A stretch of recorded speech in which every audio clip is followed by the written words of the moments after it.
آپ کا دور صحابہ کا دور تھا، صحابہ کرام اس دور میں تھے. امام اعظم ابو حنیفہ نے اپنی آنکھوں سے 7 کے قریب 7 صحابہ کرام کو دیکھا ہے، باقاعدہ ان سے حدیثیں لی ہیں. اور اس دور میں صحابہ تو تھے، لیکن صحابہ کے جو شاگرد ہیں تابعی اس کو کہتے ہیں، جو صحابی کو دیکھتا ہو، صحابی کا شاگرد ہو. تو امام اعظم خود بھی تابعی تھے، لیکن وہ لوگ جو امام اعظم سے عمر میں بڑے تھے، علم میں بڑے تھے، اور وہ صحابہ کے پہلے درجے کے شاگرد تھے. امام اعظم نے صحابہ سے بھی دین کو سمجھا اور ان تابعین سے بھی دین کو سمجھا. اسی طرح بعد کے ائمہ وہ امام اعظم کے بعد گزرے ہیں. اب میں بات اس کرنا چاہتا ہوں کہ دیکھیے رسول اللہ ایک بات بیان فرما رہے ہیں، لیکن حضور نے جو بات بیان فرمائی ہے اس کا مطلب کیا نکلے گا؟ تو یوں بھی ہوتا ہے کہ جو حضور نے لفظ بولا اس لفظ کے 10 معنی نکل رہے ہیں، لیکن جو حضور بولنا چاہ رہے ہیں کون سا معنی ہے؟ ایک بات. پھر لفظ جو بول دیا گیا اس کے 10 مفہوم نکل رہے ہیں.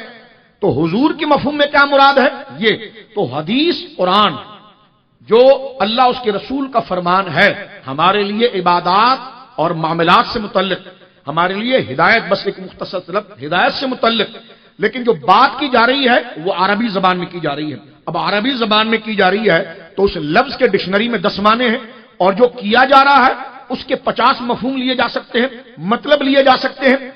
تو امام اعظم وہ ہیں کہ جو سارے علم کو، عربی لغت کو، عربی گرامر کو، اہل عرب کے بول چال کو، قرآن و سنت کے دلائل کو سامنے رکھ کر کہ جس مقصد کے لیے بات کی جا رہی ہے اس مقصد میں کیا مفہوم زیادہ قریب ہو سکتا ہے کہ حضور نے یہی فرمایا ہو.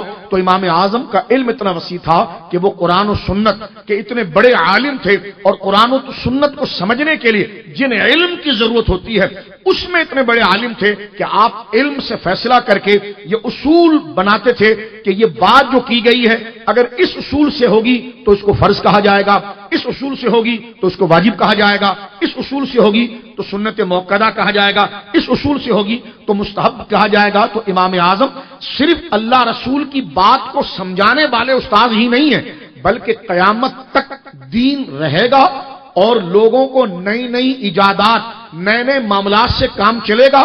اب جو نو ایجادات لوگوں کو سامنا ہوگا، اب اس چیز کو مسلمان قبول کرے گا یا چھوڑے گا.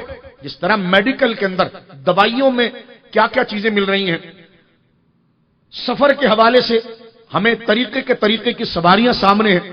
نماز کا وقت ہو جاتا ہے، جہاز میں ہم کیسے نماز پڑھیں گے، ریل گاڑی میں ہم کیسے نماز پڑھیں گے. میڈیکل کا شعبہ آ گیا ہے، اس میں الکوہل امیز دوائیاں بھی آ گئی ہیں.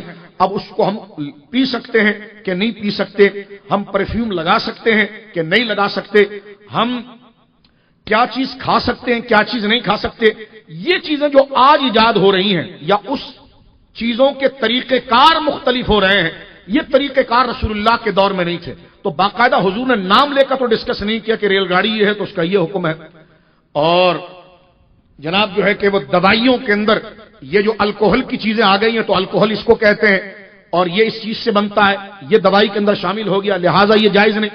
یہ ایجادات، مختصر میں 1-2 چیزوں کی باتیں کر رہا ہوں، یہ ایجادات رسول اللہ کے دور میں نہیں تھی، لیکن حضور نے ضرور حرام اور حلال کے پیمانے بنائے ہیں. امام اعظم ابو حنیفہ کو خدا نے یہ صلاحیت دی تھی، جہاں تک وہ اللہ اس کے رسول کے بات کے مطلب کو سمجھانے پر ان کو مہارت تھی، وہیں پر اس بات کے ساتھ انہوں نے ایک بنیادی چند پرنسپلز بنا لیے تھے. فرما دیا تھا کہ کسی چیز کو سمجھنا ہو تو اس کے لیے یہ بنیادی قواعد ہیں، یہ پرنسپلز ہیں. قیامت تک اگر کوئی ایجادات ہوتی رہے گی ان کو ان پیمانوں پر لا کر پرکھا جائے گا. اگر یہ حلال کے یہ پیمانے ہیں، اگر وہ ان اصول پر اگر آ جائے گا تو چاہے وہ ہزاروں سال بعد پیدا ہو چیز، اس کو ہم حلال قرار دیں گے، اور ان پیمانوں پر ہوگا، ان اصول کے تحت آئے گا تو ہم اسے حرام قرار دیں گے. تو امام اعظم کو اللہ نے وہ صلاحیت عطا فرمائی تھی. ایک تو یہ رسول اللہ کی بات اور مطلب کو سمجھانے میں مہارت رکھتے تھے، اور دوسری بات یہ ہے کہ قیامت تک کی جو ایجادات ہوں گی تو رسول اللہ کا قول تو قانون ہے، تو قانون پر اپلائی کے لیے نیچے اس کے لیے اصول ہوتے ہیں، دفعات ہوتی ہیں، پرنسپلز ہوتے ہیں. تو امام اعظم نے وہ پرنسپلز بھی بنائے ہیں جس کے ذریعے قیامت تک کیسی بھی ایجادات ہو جائے شریعت اس کے بارے میں کلام کرے گی اور کرتی ہے، تو ان اصولوں کے ذریعے ہم سمجھیں گے کہ یہ حلال ہے یا حرام۔ تو امام اعظم